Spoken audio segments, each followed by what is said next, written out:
Les animaría a abrir sus Biblias en el pasaje que leí antes, en Lucas capítulo 12. Al acercarme al Señor y buscar su voluntad y plan para los sermones, no siempre sé la planificación, lo que una semana tras otra podría traer, pero Él sí lo sabe. Y el Señor sabía que este pasaje era para este día en su propósito. Lecciones sobre la muerte de parte de Jesús. No creo que en mi vida haya escuchado la palabra mortal tantas veces como la he escuchado en los últimos 5 meses. Esta es la única vez en mi vida que recibimos una puntuación diaria.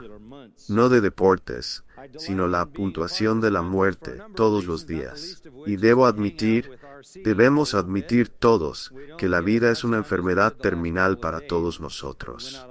Cada año, 60 millones de personas mueren en el mundo. 3 millones cada año mueren en nuestro propio país. Todos vivirán para siempre, ya sea en el cielo o en el infierno. La diferencia es su relación con el Señor Jesucristo.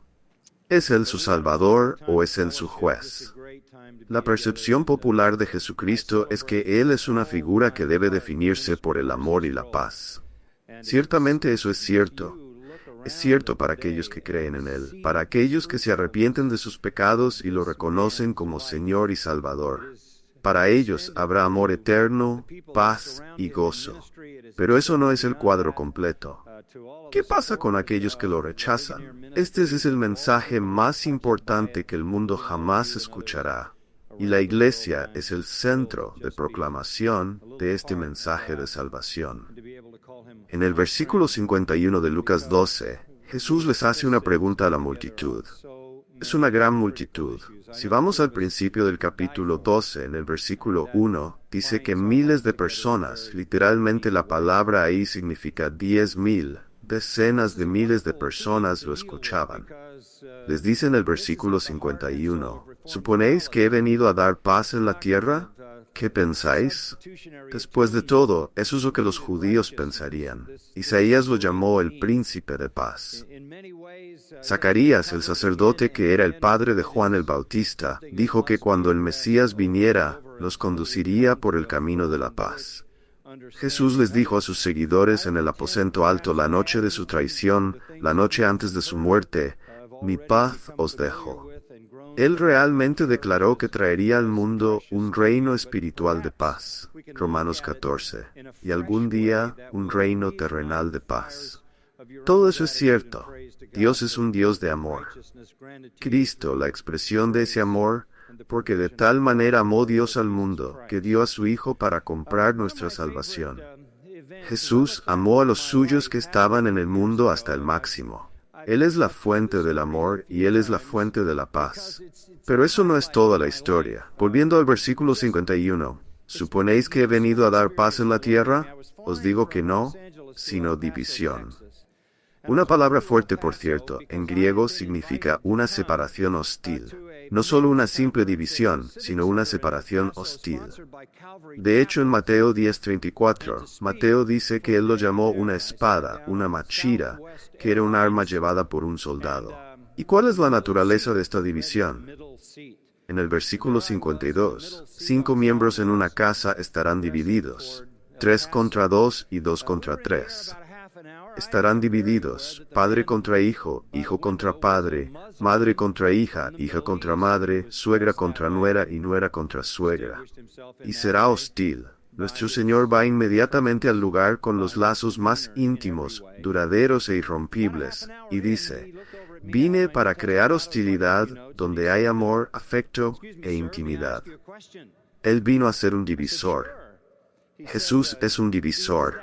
Él divide al mundo entero. Como dije hace un momento, el Señor estará hablando a través de toda esta sección, comenzando en el versículo 1 del capítulo 12, a multitudes masivas, y les ha dicho muchas cosas. Les ha dicho que se alejen de los falsos maestros religiosos dominantes que los están llevando al infierno. Les ha dicho que teman a Dios.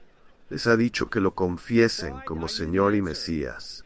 Les ha dicho que confíen sus vidas al Espíritu Santo de Dios. Les ha dicho que rechacen las cosas materiales y la seducción del mundo. Les está diciendo que vengan a Él para la salvación. Y Él hace estos llamados con un gran sentido de urgencia. Si miramos hacia atrás, en el versículo 40 del capítulo 12, Él dijo, «Estad preparados, porque el Hijo del Hombre vendrá a la hora que no esperáis». El juicio está al acecho, en el horizonte. Él describe ese juicio en el versículo 49 con estas palabras, «He venido a echar fuego sobre la tierra». Juan el Bautista, quien básicamente presentó a Jesús como su precursor, dijo lo mismo en su ministerio, en Lucas 3. Juan dijo, en el versículo 16, «En cuanto a mí, os bautizo con agua, pero uno viene después de mí, que es más poderoso que yo.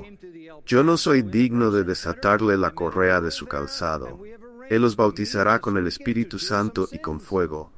Su aventador está en su mano para limpiar completamente su era, y recogerá el trigo en su granero, pero quemará la paja con fuego que no se apaga».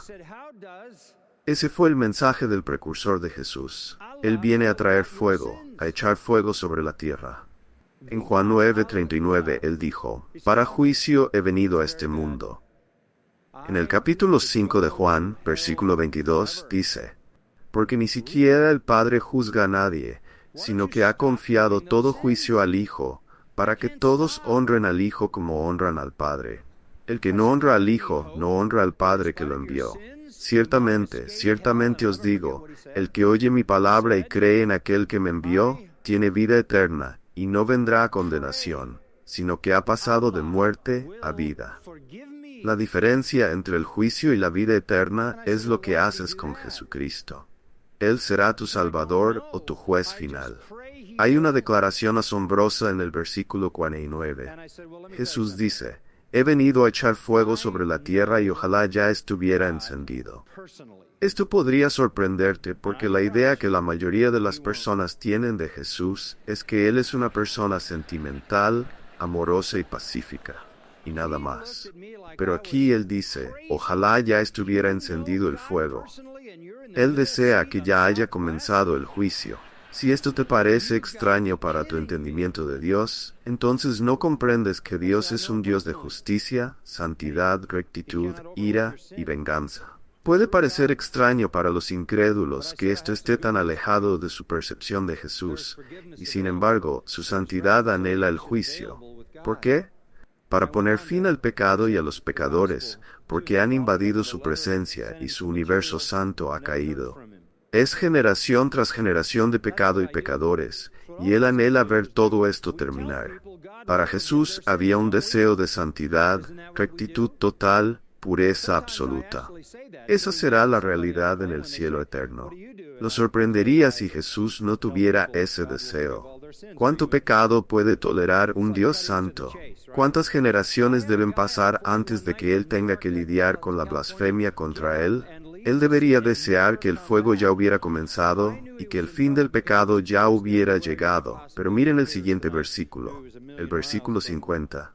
«Tengo un bautismo que sufrir». Otra declaración sorprendente. Tengo un bautismo que sufrir. ¿De qué está hablando? No está hablando de nada que tenga que ver con agua. El verbo significa una inmersión. Debo ser sumergido en las profundidades. ¿De qué está hablando? Está hablando de su experiencia con el juicio divino. En Isaías 53, ese capítulo increíble que mira hacia la cruz, encontramos palabras familiares para todos nosotros, comenzando en el versículo 4. «Ciertamente Él llevó nuestras enfermedades y sufrió nuestros dolores, y nosotros le tuvimos por azotado, herido de Dios y afligido. Mas Él fue herido por nuestras transgresiones, molido por nuestras iniquidades. El castigo de nuestra paz fue sobre Él, y por sus heridas fuimos nosotros sanados. Todos nosotros nos descarriamos como ovejas, cada cual se apartó por su camino, mas Jehová cargó en Él el pecado de todos nosotros. Él era el cordero llevado al matadero. Él era el que, según Isaías, fue herido por la transgresión de su pueblo, al que le correspondía el golpe. Su bautismo era cargar en su cuerpo la ira de Dios por los pecados de su pueblo. Él se hizo pecado por nosotros, que no conocíamos el pecado, para que fuésemos hechos la justicia de Dios en Él. Él se hizo maldición por nosotros, para llevar nuestra pena. En la cruz, Jesús sufrió toda la furia de Dios por todos los pecados de todas las personas que alguna vez creerían, a lo largo de toda la historia humana, y absorbió toda esa ira en 3 horas de oscuridad. Ese fue el bautismo que Él debía sufrir. Y por eso en el versículo 50 Él dijo, «¿Qué angustia siento hasta que se cumpla?» ¿Creen que Getsemaní es el único lugar donde Él estuvo afligido? ¿Creen que Getsemaní fue el único lugar donde Él agonizó sobre la realidad de que iba a enfrentar la ira de Dios y cargar con el castigo por el pecado? Él vivió en una especie de Getsemaní perpetuo, porque Él sabía lo que venía, y eso le causaba angustia. Esa palabra angustia se traduce en otros lugares del Nuevo Testamento como ser apresado o ser agarrado por el miedo. Por eso, cuando finalmente llegó a Getsemaní, en las horas previas a tener que sufrir la ira de Dios, Él dijo, «Padre, si es posible, pase de mí esta copa». Desde el momento en que fue consciente de quién era en el mundo, anticipó su carga del pecado. La profunda agonía siempre descansó en su corazón, incluso antes de enfrentar la muerte que le esperaba. Él siente ese dolor. ¿Qué angustia siento hasta que se cumpla? Esto fue hasta que el propósito divino se completara, hasta que pudiera decir en Juan 19:30, «Consumado es». Así que esto es lo primero que quiero que sepan acerca de la muerte. Esta es una lección de Jesús. Él debe morir por los pecadores. Él debe morir por los pecadores. Y Él murió por los pecadores. ¿Están familiarizados con estas palabras? Pero escúchenlas nuevamente. Juan 3:16, porque de tal manera amó Dios al mundo, que ha dado a su Hijo unigénito, para que todo aquel que en Él cree no se pierda, mas tenga vida eterna. Porque no envió Dios a su Hijo al mundo para condenar al mundo, sino para que el mundo sea salvo por Él. El que cree en Él no es condenado. El que no cree ya ha sido condenado, porque no ha creído en el nombre del Hijo unigénito de Dios. Esta es la condenación. Que la luz vino al mundo, y los hombres amaron más las tinieblas que la luz, porque sus obras eran malas. Porque todo el que hace lo malo aborrece la luz, no viene a la luz, para que sus obras no sean reprendidas. Pero el que practica la verdad viene a la luz, para que se manifieste que sus obras son hechas en Dios. Cristo vino a ser el divisor entre aquellos que están en la luz y aquellos que están en las tinieblas, entre los que han sido perdonados y los que no. El capítulo 1 de Apocalipsis nos da una magnífica imagen de Cristo. En el versículo 5 de Apocalipsis 1 leemos, «Y de Jesucristo, el testigo fiel, el primogénito de los muertos, el soberano de los reyes de la tierra, al que nos ama y nos ha librado de nuestros pecados con su sangre, y nos ha hecho reyes y sacerdotes para Dios su Padre. A Él sea la gloria y el dominio por los siglos de los siglos. Amén». He aquí que Él viene con las nubes, y todo ojo le verá, aun los que le traspasaron, y todos los pueblos de la tierra se lamentarán por Él. Sí, amén. Él vino la primera vez para amarnos y librarnos de nuestros pecados con su sangre. Él viene la segunda vez para establecer su autoridad y para juzgar. En el versículo 18 de Apocalipsis 1, Él dice, «Yo soy el que vive y estuve muerto. Mas he aquí que vivo por los siglos de los siglos. Amén. Y tengo las llaves de la muerte y del Hades». Él es el único que puede abrir el Hades. Él es el portador de las llaves, y puede rescatar al pecador y llevarlo al cielo. Él es el divisor. Esta es la verdad más importante que el mundo jamás conocerá. Esta es la verdad más importante para cada ser humano. La salvación del pecado, la muerte y el juicio se obtiene por la fe en Jesucristo solamente. Solo hay una fuente para ese mensaje en el mundo, la Iglesia de Cristo. Nosotros somos lo más esencial de todas las cosas. Habiendo dicho esto, nuestro Señor confronta la típica indiferencia y complacencia, el pensamiento trivial y superficial que nunca llega a nada eternamente significativo, y lo encontrarán en el versículo 54. Y también decía a las multitudes, cuando veis una nube que sale del occidente, enseguida decís, viene un chubasco, y así sucede. Y cuando sopla el viento del sur, decís, hará calor, y así sucede. Hipócritas. Sabéis analizar el aspecto de la tierra y del cielo, pero ¿por qué no analizáis este tiempo presente? No el tiempo en el reloj, no el tiempo del calendario, sino los momentos claves de la historia redentora. En otras palabras, ¿realmente sois capaces de decir el clima si veis una nube o sentís el viento? Es decir, tenéis ciertas percepciones terrenales, mundanas. Pasáis todo el tiempo analizando lo que es mundano, lo que pasa, pero no sabéis qué hora es en la historia redentora. Cuando el Señor iba a derramar sobre ellos el mayor favor que jamás podrían recibir, la llegada de su propio Mesías. ¡Qué tontos fueron! El Mesías había llegado. Él había demostrado quién era por medio de milagros y palabras. El día de la salvación había llegado. El Salvador estaba allí, en medio de ellos, y ellos pretendían ser religiosos, eruditos del Antiguo Testamento, los líderes de los ignorantes, y lo único que podían hacer era analizar cosas superficiales, cosas terrenales, cosas temporales. En Marcos 6 se dice que Él se maravilló de su incredulidad. Él expulsó las enfermedades de la tierra de Israel. Resucitó a los muertos, sanó a los enfermos día tras día, tras día. Las palabras que salían de su boca nunca las había oído nadie. Ellos lo admitieron. Nunca oímos a un hombre hablar como este hombre. Su carácter estaba a la vista. Debieron haberlo sabido, porque el Mesías nacería en Belén, y allí fue donde nació.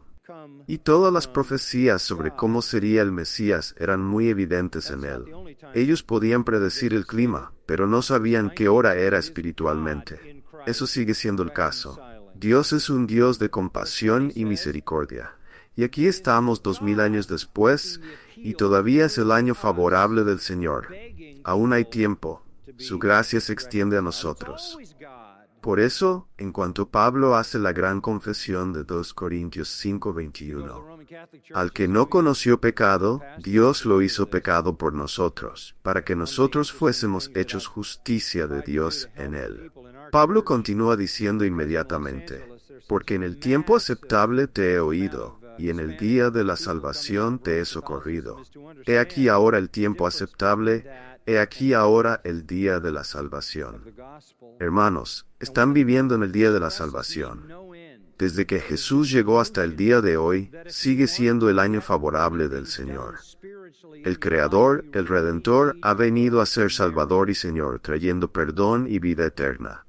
Él es el camino, la verdad y la vida. No hay salvación en ningún otro que no sea Él. Esta es la temporada de gracia. Por cierto, ese pasaje de Lucas 4 que les leí, tomado de Isaías 61, deja otra parte de Isaías 61.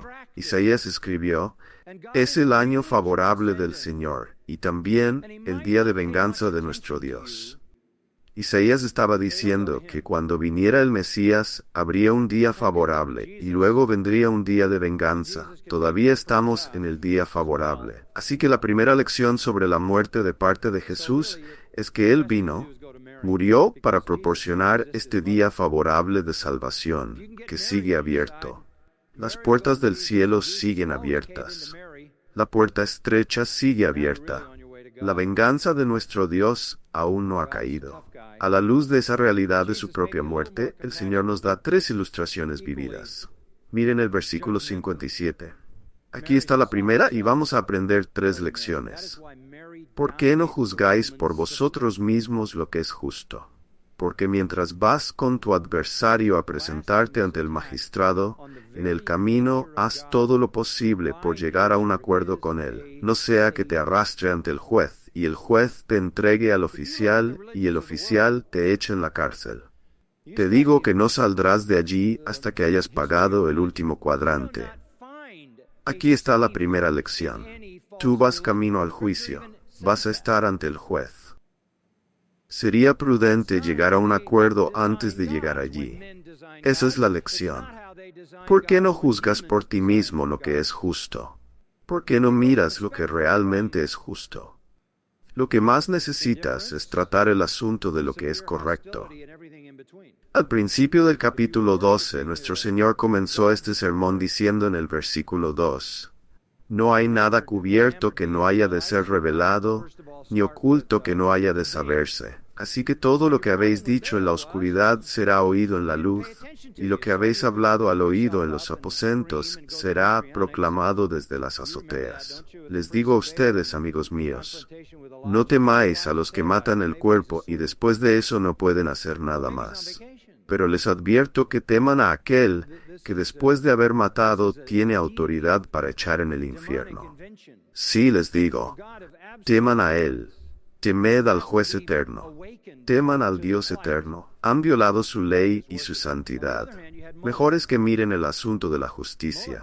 Está establecido para los hombres que mueran una sola vez, y después de eso el juicio. Estás camino al juicio. La historia humana no va a terminar en algún desastre ambiental. El aerosol para el cabello no lo va a derribar. La historia humana terminará cuando el juez diga que es tiempo de juicio final. Haz todo lo posible por llegar a un acuerdo antes de llegar allí. Este sigue siendo el día favorable del Señor. Vas a enfrentar juicio, y será demasiado tarde en ese momento. Pero puedes llegar a un acuerdo ahora. Y te arreglas abrazando la provisión que Él ha hecho para el perdón, la persona y obra del Señor Jesucristo. Si no lo haces, terminarás pagando por tus propios pecados por siempre, y nunca serás mejor que cuando llegaste al infierno. Tu maldad perpetua y eterna hará que el castigo sea igualmente perpetuo y eterno. Hay una segunda lección. La segunda lección viene en el capítulo 13, versículos 1 al 5. La lección es esta: no pienses que porque has sobrevivido en la vida, has ganado el favor de Dios. En esa misma ocasión, había algunos presentes escuchándolo, que le contaron sobre los Galileos, cuya sangre Pilato había mezclado con los sacrificios. Pilato era el procurador romano, el quinto procurador romano. Estuvo en Jerusalén desde el 26 al 36 de Porsocosesto, incluyendo, por supuesto, el ministerio y muerte de nuestro Señor. Hay mucha historia interesante sobre Pilato. Este es un incidente del que no tenemos un registro detallado, pero aparentemente algunos galileos vinieron al templo desde Galilea, judíos que ofrecían sus sacrificios, muy probablemente durante la Pascua, porque es cuando las personas venían a traer sus sacrificios. Y por alguna razón, Pilato entró en el lugar donde ellos ofrecían sus sacrificios con sus soldados, y los mató. Mató a esos galileos y mezcló su sangre con la sangre de los sacrificios. Es algo horrible. Estas personas estaban adorando. Eran personas devotas. Estaban en la Pascua, haciendo exactamente lo que el Antiguo Testamento les prescribía hacer. Y mientras hacían lo que debían hacer, ocurre una calamidad, y literalmente son asesinados. Bueno, había una noción común en los judíos de que si algo así te ocurría, cualquier calamidad que te ocurriera, o incluso una enfermedad, significaba que eras una de las malas personas. ¿Recuerdan esos amigos inútiles de Job, tratando de explicar por qué Job estaba teniendo tantos problemas? Elifaz, en el capítulo 4, versículo 7, articula esta noción: ¿quién ha perecido siendo inocente? Las personas mueren porque Dios las mata, porque son malas. ¿Cuándo se han destruido los justos? Job, la razón por la que estás pasando tanto sufrimiento y todo lo que te está sucediendo es porque eres malo. Bildad, otro amigo inútil, unos capítulos después le dice a Job: Dios no rechazará a un hombre íntegro ni apoyará al malhechor. Job, tienes que estar claro, la razón por la que tienes todos estos problemas es porque eres un hombre malo, eres un hombre malvado. Esta era su consejería. Ellos eran implacables. En el capítulo 22, versículo 4, Elifaz dice: ¿es por tu reverencia que te reprende? Eso es sarcasmo. ¿Crees que estás sufriendo porque eres tan reverente? ¿Es por tu reverencia que Él entra en juicio contra ti? ¿No es grande tu maldad y tus iniquidades sin fin? porque has tomado prendas de tus hermanos sin causa, y has despojado a los hombres desnudos. Al cansado no le has dado agua para beber, y del hambriento has retenido el pan. Pero la tierra pertenece al hombre poderoso, y el hombre honorable habita en ella. Tú has despedido a las viudas vacías y has aplastado la fuerza de los huérfanos. Por tanto, los lazos te rodean y la muerte repentina te aterroriza. Sabes, Job, no te conocemos muy bien. Eres un mal hombre. Debes haber hecho todas estas cosas, por eso estás sufriendo. Esta es su teología. Esto también aparece en el capítulo 9 de Juan, cuando hay un hombre nacido ciego. ¿Y qué dicen los líderes a Jesús? ¿Quién pecó, este hombre o sus padres? Puede que pienses que no eres una de esas malas personas. Estás vivo, estás aquí, compuesto, bien vestido y floreciendo. Bueno, entonces la pregunta viene de estas personas en el versículo 2. Y Jesús les dijo, ¿pensáis que estos galileos eran mayores pecadores que todos los demás galileos, porque padecieron tal destino? ¿Y por qué digo que la pregunta vino de ellos? Porque Jesús leyó sus pensamientos. Estáis suponiendo, estáis pensando. Sé lo que estáis pensando. ¿Pensáis que esos galileos eran mayores pecadores que todos los otros galileos que no fueron muertos a cuchilladas? O recordad esto en el versículo 4. ¿Pensáis que aquellos 18 sobre los que cayó la torre de Siloé y los mató, eran peores culpables que todos los hombres que viven en Jerusalén? Sé cómo pensáis. Pensáis que sois buenos porque habéis escapado de la calamidad. No sabemos nada acerca del asesinato de los galileos mientras ofrecían sacrificios, pero sí sabemos algo sobre lo que ocurrió con los 18 sobre los que cayó la torre de Siloé y los mató. Siloé es una zona de Jerusalén donde se encontraban las murallas sur y este de la ciudad baja. Había una piscina allí, alimentada por el manantial de Gihón, fuera de la muralla, a través de un túnel subterráneo que había sido construido por el rey Ezequías. Pilato construyó un acueducto en la zona, y ya sea que la torre fuera parte del colapso o el andamiaje para la torre, cuando se colapsó, 18 personas fueron matadas, simplemente estando allí. Ahora, pasamos de personas que adoraban siendo matadas, debían ser hipócritas, debían ser realmente malas. No sabíamos lo malas que eran, a 18 personas simplemente de pie, tal vez trabajadores, no religiosas, simplemente estaban allí.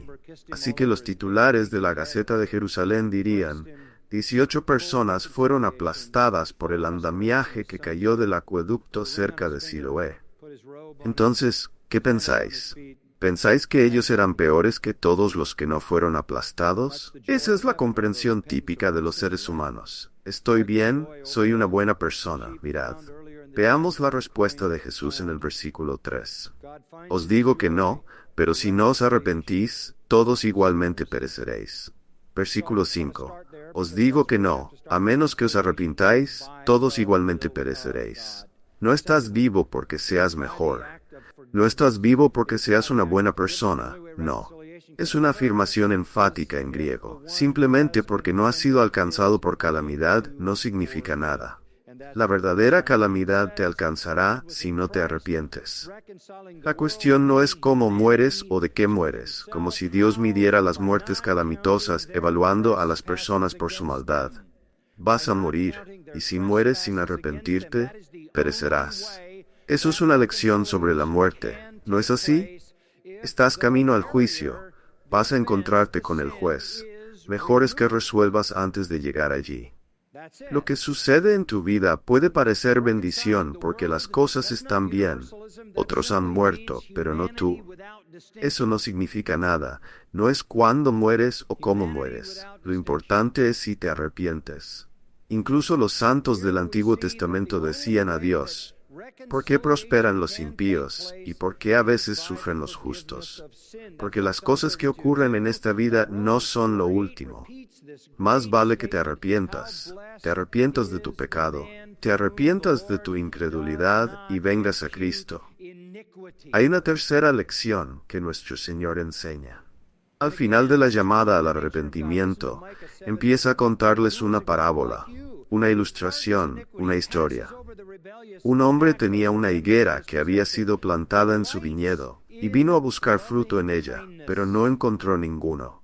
Y dijo al viñador: He aquí, hace 3 años que vengo buscando fruto en esta higuera, y no encuentro ninguno. Córtala, porque ha de estar ocupando el suelo. Y él respondió y le dijo: Señor, déjala aún este año, hasta que yo cave alrededor de ella y le ponga estiércol. Y si da fruto el año que viene, bien, pero si no, la cortarás. Aquí está la tercera lección. Estás viviendo en tiempo prestado. Estás viviendo en tiempo prestado. Este es el año favorable del Señor. El regalo más universal de la gracia común de Dios es el tiempo. Tiempo para arrepentirse, tiempo para creer. Dios es paciente. Dios es paciente. Estás viviendo en el tiempo de su paciencia.